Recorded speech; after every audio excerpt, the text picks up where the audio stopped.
We've all been there, right? Stuck on a customer service call that just feels like it's going nowhere. But what if I told you that a few simple changes could turn that frustration into a fantastic resolution? Well, that's exactly what we're going to break down here. We're diving into the art of phone etiquette to show you how to transform every single one of those interactions. Just for a second, think about the last time you had a really frustrating customer service call. What was it? Was it the endless hold music? The person reading from a script like a robot? Or maybe it was just that feeling, that gut feeling, that they weren't really listening at all. Yeah, we all know what a bad call feels like, and it almost always starts with just a few common mistakes. So, how do we flip the script on that? How do we turn those potential train wrecks into genuinely positive experiences? We're going to walk through it step by step. We'll start with nailing that first impression. Then we'll get into mastering the actual conversation, tackling those really difficult calls, and making sure you end on a high note. And finally, we'll look at why all this stuff, this etiquette, really, really matters. All right, let's dive right in. Section 1 is all about that first impression. Because honestly, it's all about winning in the first 10 seconds. That's often all the time you get. It sounds crazy, but it's true. A customer's entire perception of you, of your company, and of how that call's going to go is formed almost instantly. That first impression literally determines if the call is going to be a collaboration or a battle. So the bottom line is you have to make those first few seconds count. So how do you actually do it? Well, it breaks down into 3 super simple steps.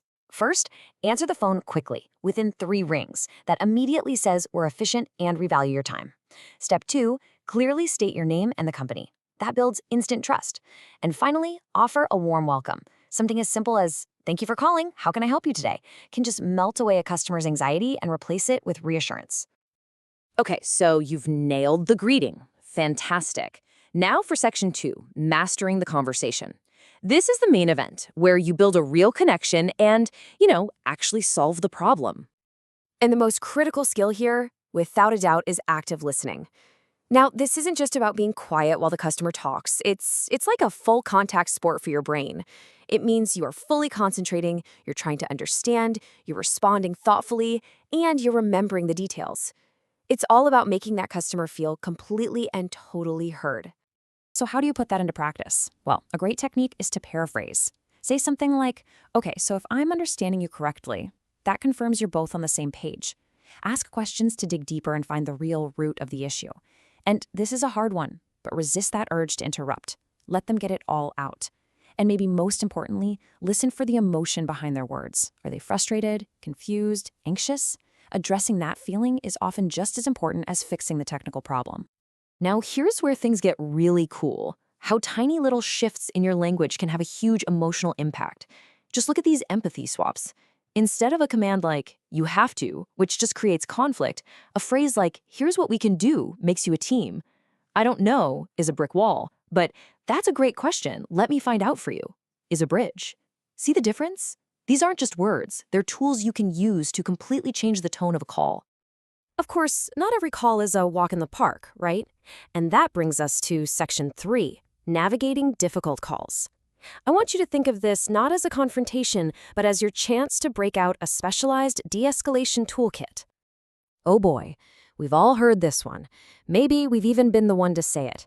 The customer is already at their breaking point. Their frustration is sky high. Their patience is completely gone.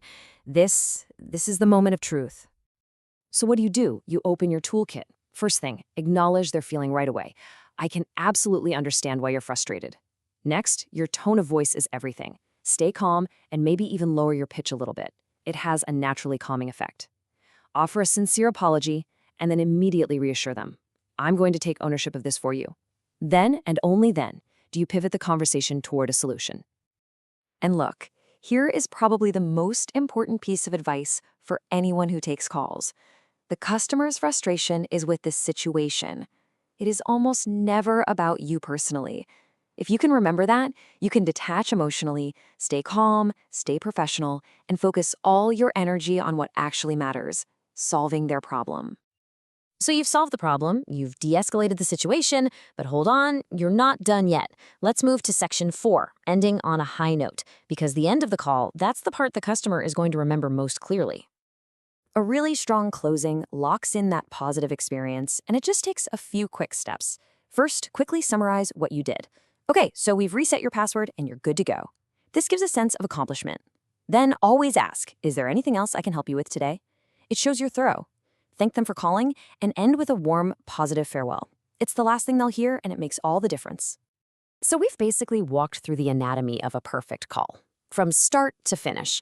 But for our last section, let's zoom out. Let's talk about the real power behind all this stuff. Why does phone etiquette actually matter so much? I want you to look at this number, 86%. That's a huge number. What do you think that represents? That's it. 86% of customers will walk away from a brand they might even like after just one bad experience. Just let that sink in. All the money spent on marketing, on product design, all of it can be completely undone in a single 5-minute phone call. The stakes could not be higher. But on the flip side, the payoff for getting it right is massive. Great etiquette doesn't just build customer loyalty or make the brand look good. It also seriously increases your own job satisfaction. It empowers you. You get to be the person who turns a bad day into a good one. You become a hero, a problem solver, not just someone answering a phone. So I'll leave you with this question. After everything we've talked about today, from that first greeting to the empathy swaps to the perfect closing, what is the one thing you will consciously change on your very next call? Because that one small change, that one little adjustment could make all the difference in the world.